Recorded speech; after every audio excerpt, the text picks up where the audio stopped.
My name is Jerome, and I'm an alcoholic.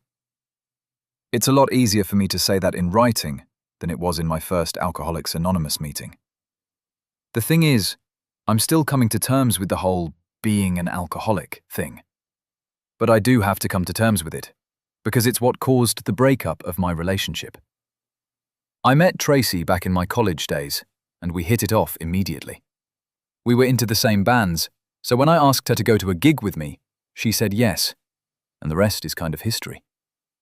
We had some ups and downs along the way.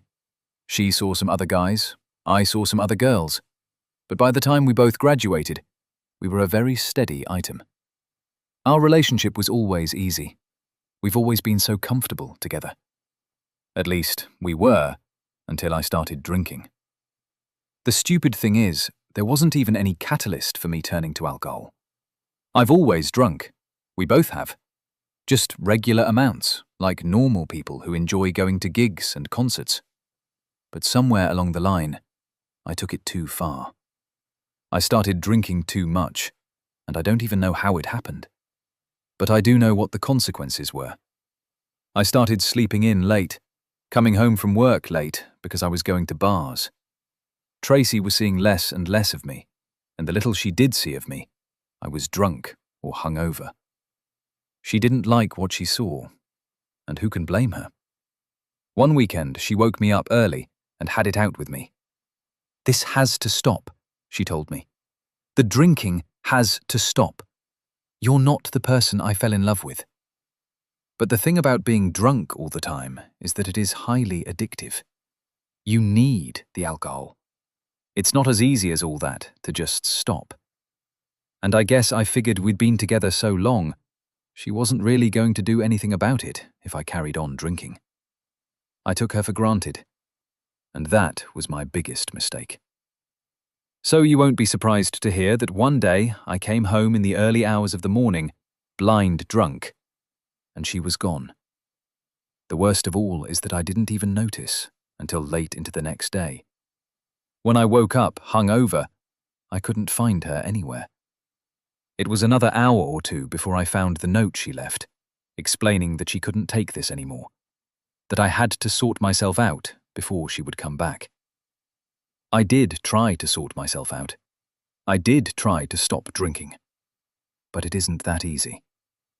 What is easy is looking for answers in the next pint, in the next drink, hiding the pain by running away, avoiding the problem. It's amazing, really, that Tracy gave me so many chances. And she did give me chances. She came to visit me, and she urged me to change. But as the months went by, she saw me less and less, until she just stopped coming to see me completely. It took another 6 months before finally I had to do something. I'd lost my job by then. I'd lost Tracy. I'd lost most of my friends. If I'm honest, money was a big part of deciding to change too. With no job, I couldn't keep spending the way I had been on alcohol.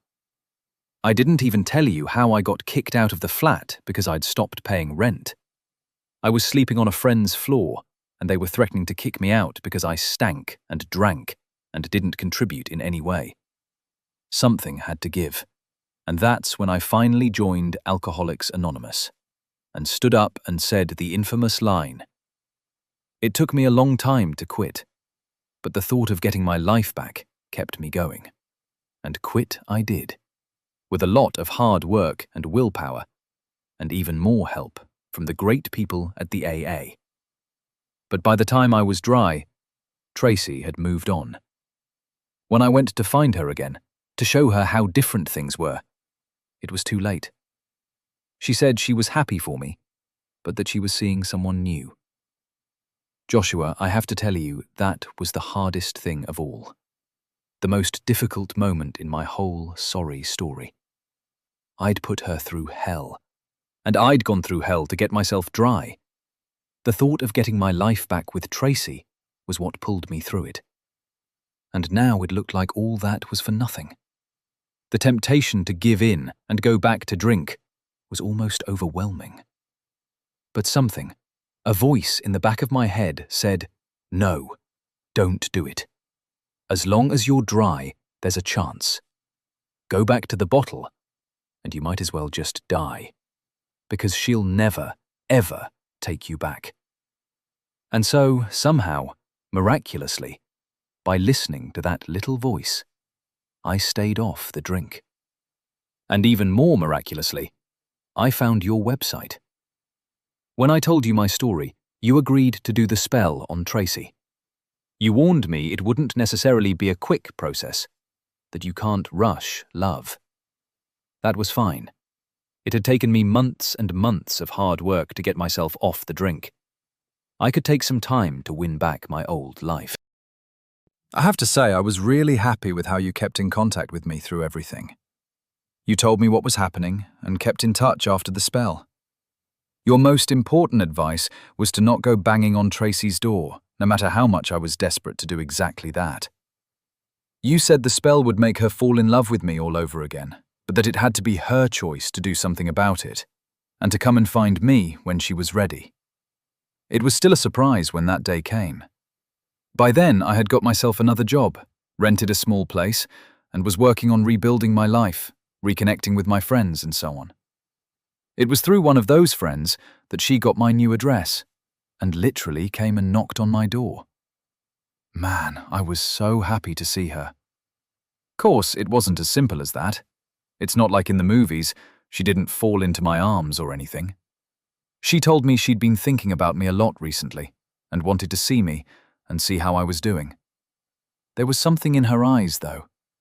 Something I recognized from all those years ago when we first met. I could tell she was into me still. Well, it took a few more weeks, but we saw each other quite a lot. She told me she'd ended it with the other guy, which made my heart sing when I heard it. She came to visit more and more often. It was like the breakup in reverse. And then, one day, we were kissing, right in the middle of the kitchen. That was like in the movies. Felt like it, at least. It was incredible. It felt like I'd won the lottery of life. After everything I'd put her through, she was back in my arms, and I knew we were going to be okay. It's been a couple of months now, and we're properly back together, living together again and everything. I'm so proud to say that I haven't touched a drop of alcohol. There's none in the home. We still love music and are looking forward to going out to gigs together again. And I know that's going to be really tough because there's going to be drink everywhere.